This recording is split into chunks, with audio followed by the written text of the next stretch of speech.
on, are you kidding me? You're doing this again. Wasting time. Justin! What are you doing? What is that? Yeah, I know, I'm sorry. I'm sorry. Just get to I didn't know work. What are you doing, man? Just wasting time. Come on. What's up, Fragrant World, and welcome back to another Stay Fresh production.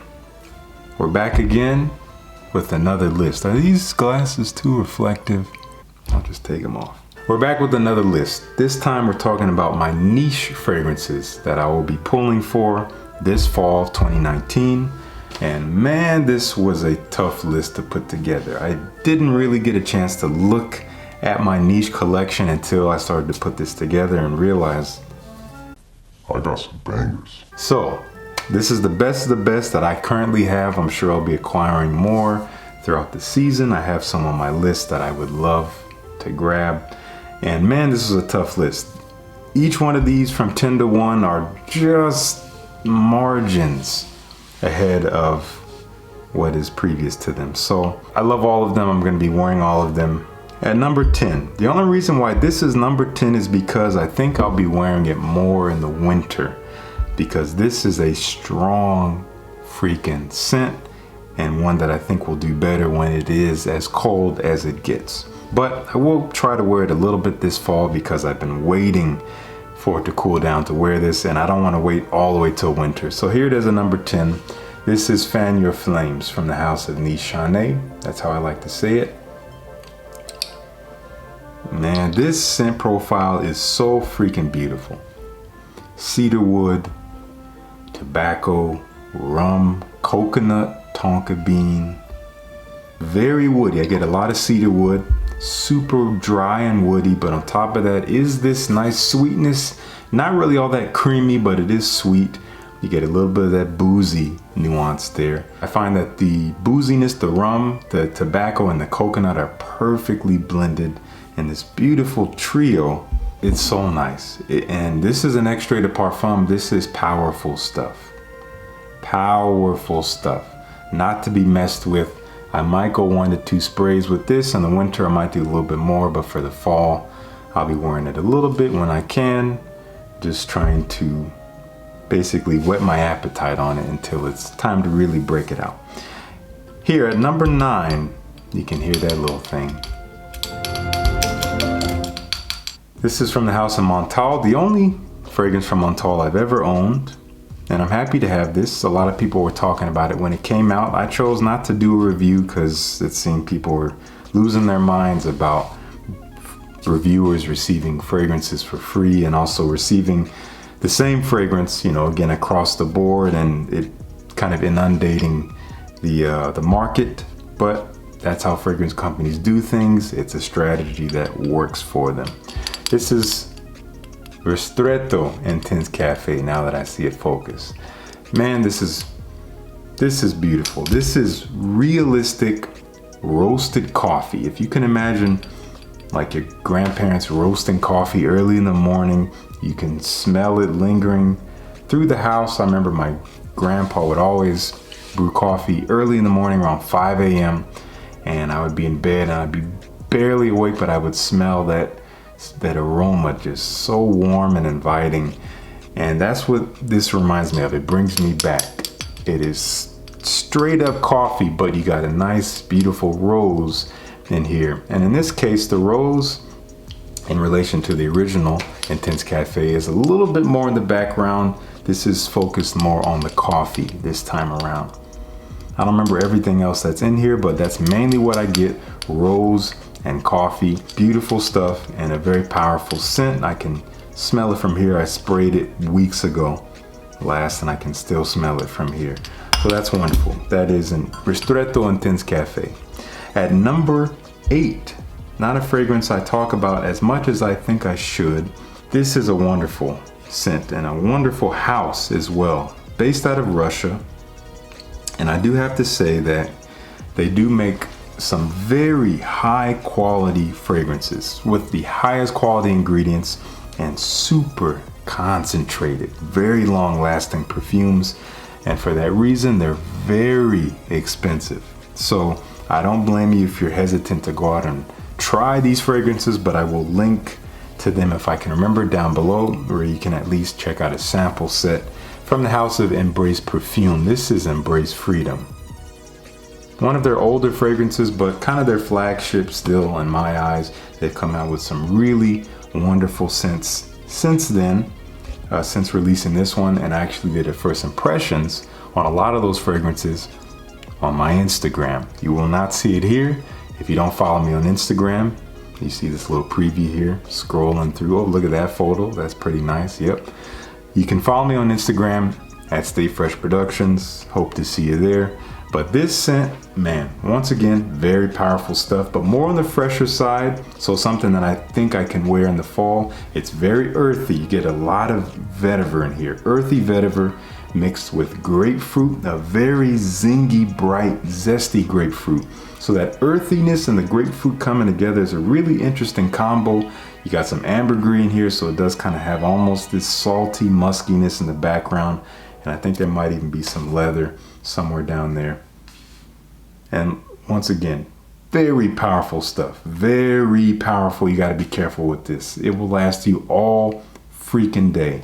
I'm not crazy about these little squeeze sprayers. I never know what to call this kind of atomizer, so I apologize. If I can get the name, I'll put it here. But it gets the job done. It doesn't squirt out much, but I think it only gives you what you need, because again, so freaking powerful. Be careful with this, but great scent, great quality stuff, and something fresh that you can still wear in the autumn time. That is Embrace Freedom. At number 7, another vetiver based scent, but kind of a different direction. No real freshness here. It's kind of a spicy and earthy and kind of nutty vetiver, if that makes any sense. Might sound kind of strange. From the house of Mosque Milano, this is Hemingway. I've been waiting to wear this. I've been waiting all summer because it's not something I like to wear in the summer. 3 different kinds of vetiver in here. Haitian vetiver from Java, and then there's vetiver heart, the heart of the vetiver. So you got smoky qualities, you got some leathery qualities, and you have a little bit of freshness, which I think comes from vetiver heart, but not much. You got some ginger and rhubarb in here, so it is a little tart and zingy and kind of spicy. And again, one aspect of this fragrance gives it almost a nutty quality on the skin. I don't know what it is, and I used to not really dig it, but now I've grown to absolutely love it. And this fragrance really made me fall back in love with vetiver. I was kind of getting away from it for some reason, and now I'm all over it. I love this stuff. I love this house too, Mosque Milano, wonderful house. I did an overview of them a while back. This is from an up-and-coming perfumer. Her name is Fanny Ball. You can read her name there. I'm glad that they do that. They put the name of the perfumer on the bottle, which is wonderful. Mosque Milano has some new fragrances that have just released in the past several months. I have not smelled them yet. I think there's Kitsurugi, something like that. And then there's Love Kills. I hope to smell those sometime, but this is wonderful. That is Hemingway. I'm moving very slow, but you can see I really love these fragrances. This is number 6, a fragrance I recently talked about. The only reason why it's number 6 is because I'm still getting to know it. I love this scent. I've worn it several times, but I'm still getting to know all the facets of it. This is Timbuktu from the house of L'Artisan Parfumeur, Bertrand Duchaufour. Man, this is a masterpiece. This is different stuff. If you're looking for something different, this is the way to go. I just featured this on my top 5 inexpensive niche fragrances. Check that out. You can get this under 50 bucks. If you can believe that, for such great quality. Mango in here, incense, it's kind of balsamic. Man, elegant stuff, really elegant. One I'll be reaching for more this fall. At number 5, splitting the list down the middle, a fragrance from the house of Zaharoff. George Zaharoff, a wonderful guy. We've chatted a bit, and he is an entrepreneur. He has dabbled in many different fields and been successful, and this is one of them. Fragrance. This is Zaharoff's signature Pour Homme. Man, this is good stuff. It's kind of in that classic fougere genre, but it has a twist on it. A lot of really high quality ingredients sourced from all over the world. A very complex note breakdown, so it does develop in a very nice way and differently on different people. It's fresh and spicy, kind of creamy, but it has a nice pear note, which is, for me, the biggest twist, in addition to some oud, which doesn't scream. I think it's in the heart, but it adds a real nice, elegant, dark touch to the fragrance. One I like to wear when I'm dressed up, day or night. Good performance on this. George, thank you for providing me with this bottle. And this is one I recommend you check out. If you go to the website, which I'll try to link down below, at least for a time they were sending out free samples. You might just have to pay for shipping. They might still be doing that, so link will be down below if you want to check it out. That's Zaharoff Signature Pour Homme. At number 4, fragrance I just reviewed, another one that was pissing people off because everyone was reviewing it, but this is a great scent, I gotta say. From the House of Mancera, this is Instant Crush. I just wore this the other night and really enjoyed it. Fantastic performance. This is kind of along the lines of Baccarat Rouge 540 from Maison Francis Kurkdjian. That's all I'm gonna say. Check out their review if you have not already, if you want to learn more about Instant Crush. At number 3, from the House of Parfum de Marly, you're going to see this one on everyone's lists. I've featured this many times on mine, and I wear it all year round, but I especially like to wear it in the fall. I think it really shines. It fits in this Aromiental category, which, if you don't know what that is, then you didn't see my Aromiental video. I'll link that somewhere. Make sure you check that out. This is Leighton. Again, works kind of all year round, but I love to wear most in the fall. It's sweet and fresh, lavender, apple, cinnamon, vanilla. There's some floral nature, maybe geranium or something in there. I think there's some woods, and there's a little bit of everything in here. And it's very mass pleasing, very long lasting. Love this stuff. And I haven't met a single person that dislikes it. That is Leighton. At number 2, this is a classic from the House of Creed. Definitely my current favorite Creed for the fall, at least in terms of the bottles that I have. I love Royal Oud. I have a decant of it, but I didn't want to include decants on this list. I would hope to acquire that someday. I also love, what's it called? Spice and Wood. Man, I would love to have a bottle of that someday. If I had it, it would be on this list, but I don't. But I love this one. This is my favorite Creed that I have for the fall. This is Original Santal, if you couldn't already guess it. This is a gorgeous, creamy, fresh, sweet scent. Juniper adds a little bit of bite to it. It's sweet with vanilla. There might even be some tonka bean in here. There's some sandalwood, so it adds kind of a creamy woodiness underneath. But it is kind of fresh, maybe some lavender too. Super classy scent. Ultimately comes off smelling like sweet, fresh laundry. And that's what I've been told that I smell like when I wear this. I love this stuff. This is maybe a 2015 bottle. This is a 2015 bottle, which is a decent batch, I guess. I don't know much about the batches for this one, but it lasts a good while. On me, I get all day performance. I get a great scent bubble. Love this stuff. Love this scent profile. That is Original Santal from Creed. And at number 1, a fragrance that I'm trying to give more light to.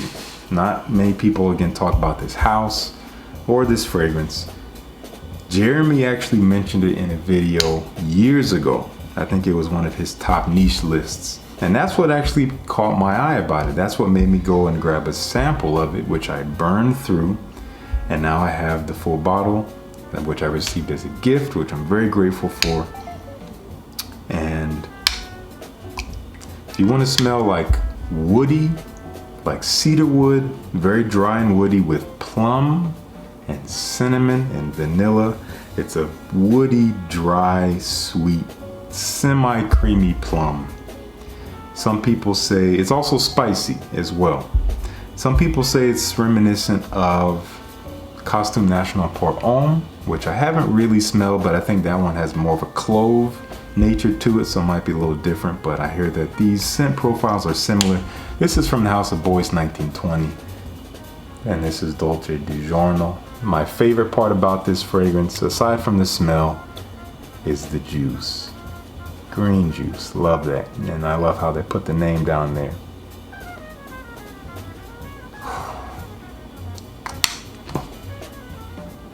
Wow. I plan on reviewing this. I have a series of reviews that I started a while back, and I started with At the Barber's from Margiela. It's a series of fragrances that people don't really talk about, and I want to include this on that series. If you'd like to see a full review of this, let me know down below in the comments. That is my top 10 list for the fall. You know the deal. Let me know your one fragrance, niche fragrance that you'll be pulling for this fall. Let me know what it is. We can talk about it. I want to know so we can chat. Thank you so much for tuning in. Peace.